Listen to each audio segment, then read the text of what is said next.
Where did Persia come from? When is the first time it's even mentioned? Is it only in Hebrew? In the history books that we find the emergence of Paras? We find even before Daniel, we find in the prophet Yechezkel, in the book of Yechezkel, the first time that the word Paras is mentioned. In chapter 27 of Yechezkel or Ezekiel, verse 10, it says, Paras velud. Paras velud. When I noticed that for the first time, that struck me as so unusual, and yet it reminded me of the Zohar. For those of you who read occasionally the Zohar, whether it's in English or in Hebrew, there is constant reference to the Shimon going from Lud to Lud. Always. Going away from Lud or going to Lud. We think Lud is in Israel. But actually, Lud is already explained in the Zohar that it was not referring to a place. It was not referring to a place. But in any event, in this verse in Yechezkel is the first time that Paras is mentioned.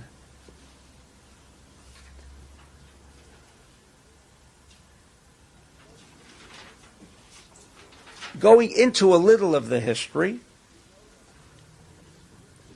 we know that the Jews were located in Israel, and then the king of Babylonia, Nebuchadnezzar,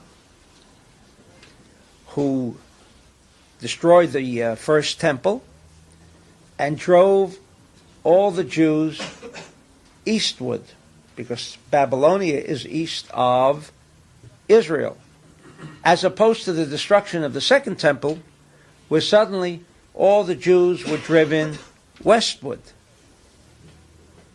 Now you would say, naturally, because Babylonia comes from the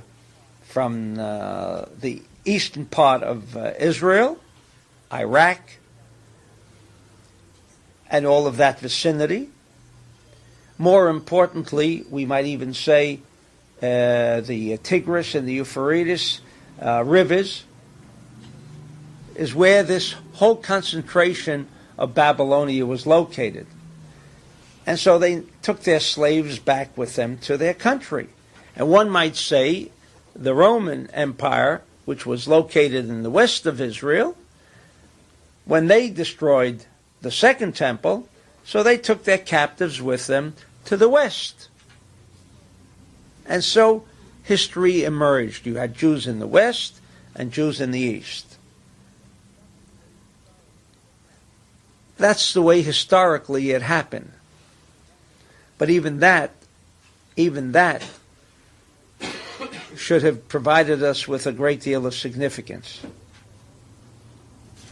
If we think for a moment, where does the word Paras come from? Does it have any connection in the Torah? Is there a mention of the word Paras? We say it means Persia, but there was no Persia at the same time. But the word Paras also comes from the word Mafreses Parsa. We're speaking about split hooves. Parsa or Paras means split. Split. Meaning right and left. Meaning right and left.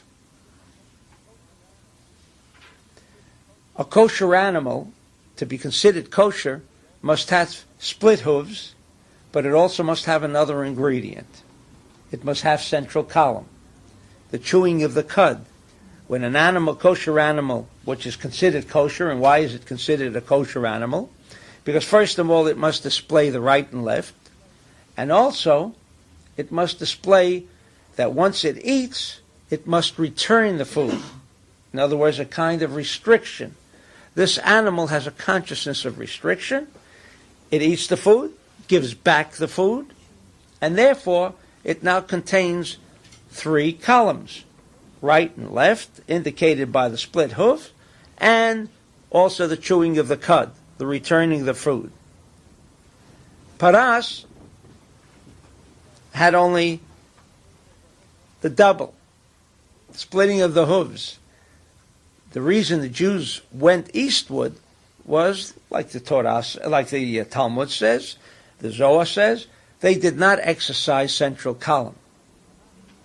And therefore the idea of Paras to emerge, and Lud in fact is the central column. Lud is the central column. The reason such a name came about, the Jews initiated, because where did it come from? It came from Ezekiel. Before it is even mentioned, the first time that it is recorded anywhere, that name of Paras is only in Ezekiel. There is no other mention. Neither historians, general historians, will bring up the idea of a country called Persia. No one knows where it originates, other than those who will refer to the writings of Ezekiel, which took place long before the kingdom of Persia emerged. Why? Because how do we know what really happened? How do we know what happened? How does the Zohar know what happened? And how does the Zohar know what will happen? Was he a prophet, Rabbi Shimon? No. He was able to decodify Ezekiel, and as we shall shortly see, Daniel. The Rabbi Shimon and the sages of the Talmud were able to decipher this code, because the Torah is anything but a historical record of what happened.